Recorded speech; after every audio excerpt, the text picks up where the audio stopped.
لفی ضلال مبین صدق اللہ مولانا العظیم ان اللہ وملائکتہ یصلون علی النبی یا ایھا الذین آمنوا صلوا علیہ وسلموا تسلیما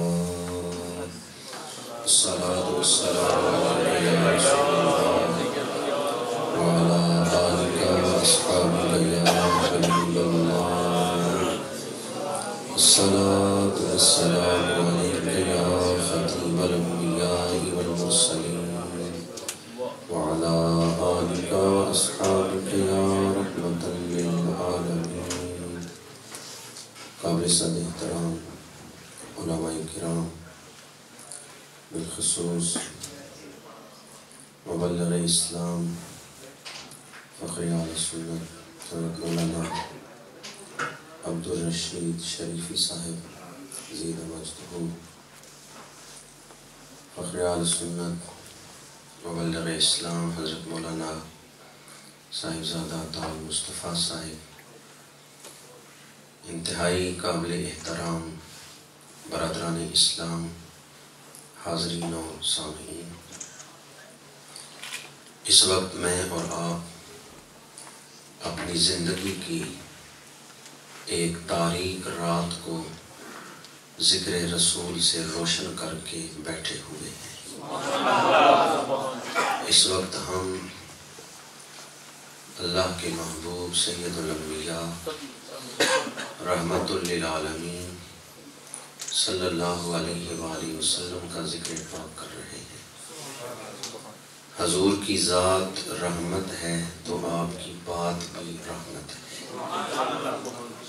جہاں رحمت للعالمین کا ذکر ہوتا ہے وہاں اللہ کی رحمتوں کا نزول ہوتا ہے۔ اس محفل کو سجا کر ہم اپنے گناہ بخشوا رہے ہیں، اپنی قسمت سنوار رہے ہیں، اپنا مقدر چمکا رہے ہیں۔ جب تک آپ لوگ اس محفل میں بیٹھے ہوئے ہیں، فرشتے آپ کے نامہ اعمال میں نیکیاں لکھ رہے ہیں۔ جن دوستوں نے آج اس محفل میلاد کا انتظام کیا ہے، دعا گو اللہ تعالیٰ انہیں اجر عظیم عطا فرمائے۔ آپ جانتے ہیں کہ آج ہم سب میلاد شریف کی خوشی میں جمع ہوئے ہیں۔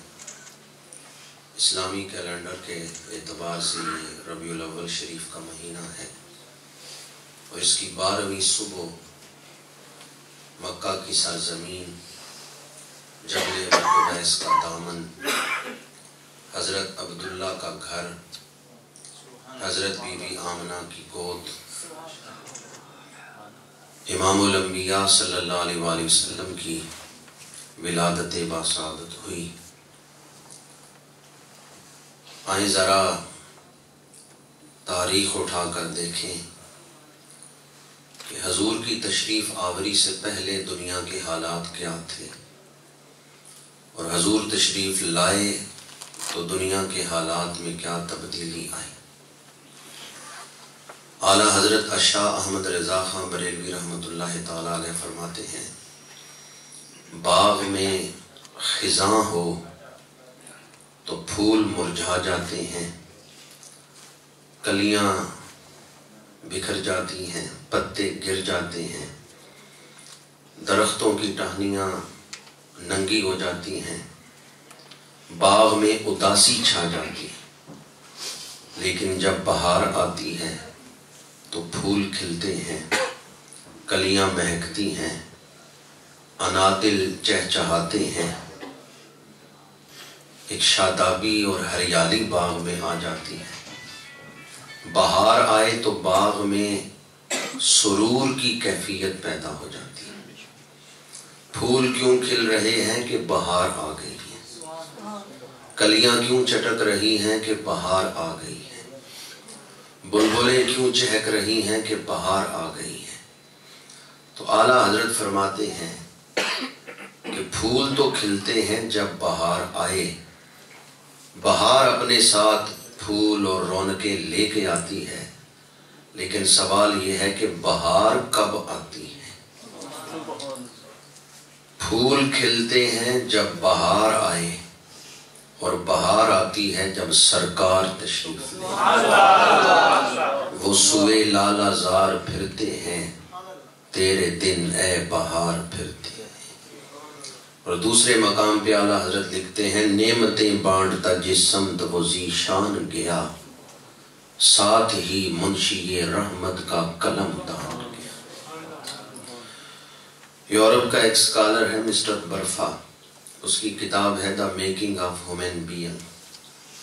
اس کے صفحہ 57 پر وہ لکھتا ہے کہ عرب کا چاند طلوع نہ ہوتا تو کسی کا سینہ روشن نہ ہوتا۔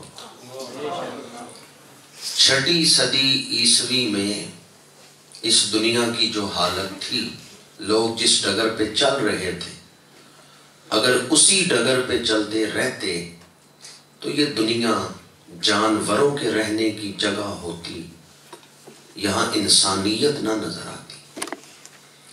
عرب کی یہ حالت تھی، کتنے باپ ایسے تھے جنہوں نے بیٹیوں کو زندہ دفنا دیا، اور کتنے بیٹے ایسے تھے جنہوں نے اپنی ماؤں کو منڈیوں میں بیچ دیا۔ باپ فوت ہو جاتا، بیٹے جائیداد تقسیم کرتے تو ماں کو وہ مال وراثت سمجھتے تھے۔ کسی بیٹے کے حصے میں دکان، کسی کے حصے میں مکان، کسی کے حصے میں سامان آ جاتا تو کسی بیٹے کے حصے میں ماں آ جاتی۔ اب جس بیٹے کے حصے میں ماں آئی، وہ چاہتا تو اسے نوکرانی بنا کے گھر رکھتا، اور چاہتا تو اوقاز کے میلے میں جا کے اسے بیچ کے دنیا کی دولت حاصل کر لے۔ ادھر ہندوستان کی حالت یہ تھی، خامند فوت ہو گیا، بیوہ عورت کو مردہ خامند کے ساتھ باندھ کے دونوں کو جلا دیتے تھے۔ ستی کی رسم اسے کہتے تھے۔ ہندو قبیلوں میں یہ رسم تھی کہ بیوہ عورت کو دوسری شادی کرنے کی اجازت نہیں۔ خامند مر گیا ہے تو بیوہ عورت کو مردہ خامند کی لاش کے ساتھ باندھ کے دونوں کو جلا دیتے۔ ادھر مصر کی حالت یہ تھی، ہر سال ایک جوان عورت کو دلہن بنا کے دریائے نیل کی لہروں میں ڈبو دیتے۔ کہتے کہ دریا کی دیوی کو ہم نے یہ چڑھاوا چڑھایا ہے، اگر ہم ایک جوان عورت کو دریا کی لہروں میں ہر سال نہیں ڈبوئیں گے اس طرح دلہن بنا کے، تو دریائے نیل کا پانی ختم ہو جائے گا اور ہماری کھیتیں ہریالی سے خالی ہو جائیں گی۔ ہر سال وہ ایک جوان بچی کو دلہن بنا کے دریا میں ڈبو دیتے۔ ادھر یونان کی حالت یہ تھی، یہاں بڑے بڑے فلسفی ہوئے ہیں یونان میں۔ فلسفیوں نے ماڈل سوسائٹی کا نظریہ پیش کیا کہ مثالی معاشرہ کون سا ہے، تو انہوں نے کہا وہ معاشرہ، افلاطون وغیرہ نے کہا وہ معاشرہ ماڈل سوسائٹی کہلا سکتا ہے جس میں کوئی بھی معذور آدمی نہ ہو اور ہر آدمی کما رہا ہو، معاشرے میں کوئی نہ کوئی کردار ادا کر رہا ہو، بیٹھ کے کوئی نہ کھا رہا ہو۔ تو اگر کوئی بچہ معذور پیدا ہو تو اسے پیدائش کے بعد ہی مار دو، کیونکہ وہ بچہ بڑا ہوگا تو معاشرے پہ بوجھ بنے گا۔ کتنے معذور بچے یا کمزور بچے ایسے تھے جنہیں پہاڑ کی چوٹی سے زمین پہ پھینک دیا جاتا۔ جب وہ کمزور یا معذور بچہ پہاڑ کی چوٹی سے نیچے زمین پہ آ کے پٹکتا ہوگا، اس کا جسم بکھرتا ہوگا، کوئی آہ تو اس کے وجود سے نکلتی ہوگی۔ ادھر برطانیہ کی حالت یہ تھی، بادشاہ سلامت عید مناتے، قوم کو دعوت دیتے میدان میں، قوم میدان کے ارد گرد بیٹھ جاتی، درمیان میں ایک قیدی کو لا کے رکھتے اور اس قیدی پر بھوکے شیر کو چھوڑ دیتے۔ وہ بھوکا شیر اس قیدی کو ہلاک کرتا، اس کے جسم سے گوشت نوچ کے کھاتا اور قوم ارد گرد بیٹھ کے یہ منظر دیکھ کے تفریح مناتی اور عید مناتی۔ 6 صدی عیسوی میں افریقہ کی حالت یہ تھی، امیر افریقی غریبوں کی بستیوں میں جاتے، جس طرح ہم لوگ جانوروں کو شکار کرتے ہیں اس طرح وہ غریبوں کو شکار کرتے اور ان کے جسم سے گوشت اتار کے آگ پہ بھون کے کھایا کرتے تھے۔ اس زمین نے اپنی چھاتی پہ بڑے ظلم دیکھے، کہیں بچیوں کو زندہ دفنایا جا رہا ہے، کہیں ماؤں کو منڈیوں میں بیچا جا رہا ہے، کہیں بیوہ عورت کو مردہ خامند کے ساتھ باندھ کے جلایا جا رہا ہے، کہیں معذور بچوں کو پہاڑوں کی چوٹیوں سے نیچے پھینکا جا رہا ہے، کہیں جوان عورت کو دلہن بنا کے دریائے نیل کی لہروں میں ڈبویا جا رہا ہے، کہیں بے بس قیدی کو بھوکے شیر کے ہاتھوں مروایا جا رہا ہے، اور کہیں امیر افریقی غریبوں کا شکار کر رہے ہیں۔ ان غریبوں کی، یتیموں کی اور معذوروں کی آہیں سسکیاں سوئے افلاک بلند ہوئیں، اے پروردگار کوئی ایسی رحمت نازل کر جو اس ظلم کے نظام کو بدل دے۔ 12 ربیع الاول کی صبح حضرت آمنہ کی گود میں جب ہمارے آقا کریم تشریف لا رہے تھے تو وہ بھیجنے والا رب اعلان کر رہا تھا، وَمَا أَرْسَلْنَاكَ إِلَّا رَحْمَةً لِلْعَالَمِينَ، اے دنیا انسانیت کے مظلوموں، بے نواؤں، بے کسوں اور بے سہارا لوگوں، آج خوش ہو جاؤ، اللہ کا محبوب رحمت بن کے آ گیا۔ آمد مصطفیٰ مرحبا مرحبا، آمد مصطفیٰ مرحبا مرحبا۔ وہ دیکھو نور برساتا عرب کا تاجدار آیا، ملی راحت غلاموں کو، یتیموں کو قرار آیا۔ جہاں ماؤں کو منڈیوں میں بیچ دیا جاتا تھا، اب حضور تشریف لائے تو تبدیلی کیا آئی؟ فرمایا جنت ماں کے قدموں تک۔ جہاں بچیوں کو زندہ دفنا دیا جاتا تھا، حضور نے فرمایا جس نے 2 بچیوں کی پرورش کی، ان کے حقوق ادا کیے، قیامت کے دن وہ میرے ساتھ ہو۔ دمّا اصابعہو، اور اپنے ہاتھ کی انگلیوں کو ایک دوسرے سے ملا کے فرمایا جس طرح یہ انگلیاں ایک دوسرے کے قریب ہیں اس طرح وہ میرے قریب ہو۔ جہاں بیٹی پیدا ہوتی ہے وہاں رحمت کا فرشتہ نازل ہوتا ہے، اور اس بچی کے سر پہ ہاتھ پھیر کے کہتا ہے جو تیرے رزق کی کفالت کرے گا اللہ اس کو کھلا رزق عطا فرمائے۔ ہمارے آقا کریم نے بیٹیوں کی پیدائش کو بھی رحمت قرار دیا۔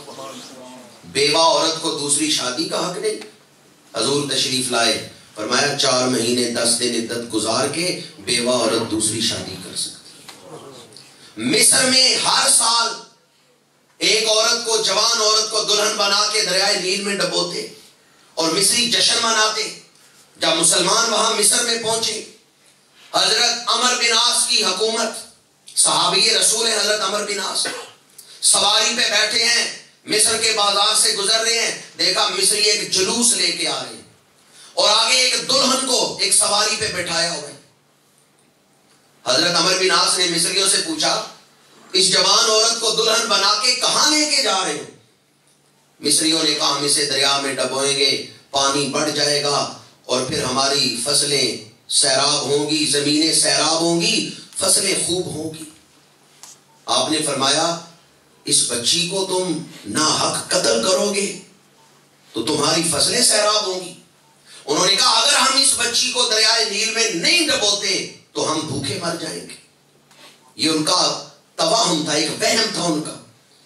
حضرت عمر بن عاص نے تلوار بے نیام کی، سواری پہ بیٹھے تھے اور تلوار بے نیام کر کے فرمایا قل جاء الحق وزهق الباطل، کیا حضور کی آمد کے بعد بھی ایسی جہالت کے کام کیے جائیں گے؟ کیا میرے آقا کی تشریف آوری کے بعد بھی تم ایسی جہالت کے کام کرو گے؟ نہیں، جب تک مصر میں رسول اللہ کے غلام کی حکومت ہے میں کسی بچی کو ناحق نہیں مرنے دوں گا۔ نعرہ تکبیر، نعرہ رسالت، نعرہ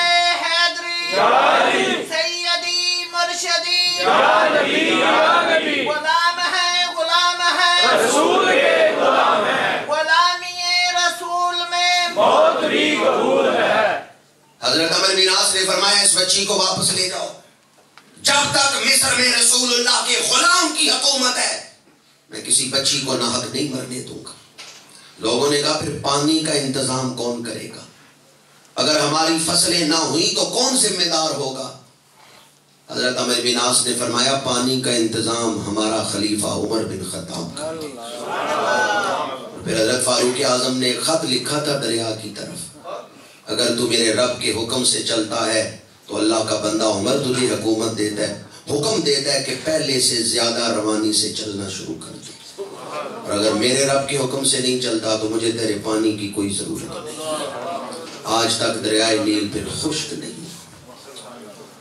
اگر حضور تشریف نہ لاتے اور حضور کے غلام حضور کا پیغام مصر تک نہ پہنچاتے، بچیاں آج بھی دریا میں غرق کی جا رہی ہوتی۔ ادھر یونان میں معذور بچوں کو پہاڑوں کی چوٹیوں سے نیچے پھینکا جاتا ہے۔ حضور نے ارشاد فرمایا جو اپنے بچوں کو جائز خوشیاں پہنچاتا ہے اللہ تعالیٰ اس پر جنت کو واجب کر دیتا ہے۔ بچوں کی پرورش کو حضور نے دنیا داری نہیں رہنے دیا، اسے بھی دین بنا دیا۔ حضور نے فرمایا جنت کے 8 دروازے ہیں، ان میں سے ایک دروازے کا نام ہے باب الفرح، خوشیوں والا دروازہ۔ صحابہ نے پوچھا یا رسول اللہ باب الفرح اس دروازے سے کون داخل ہوگا؟ حضور نے فرمایا جو اپنے بچوں کو جائز خوشیاں پہنچاتا ہے۔ دن بھر مزدوری کر کے خامد شام کو گھر پہنچا، دیکھا بیوی کام کر رہی ہے اور بچہ رو رہا ہے، بچہ چھوٹی عمر میں ہے، شیر خالدی کی عمر میں ہے، رو رہا ہے۔ حضور نے فرمایا وہ خامد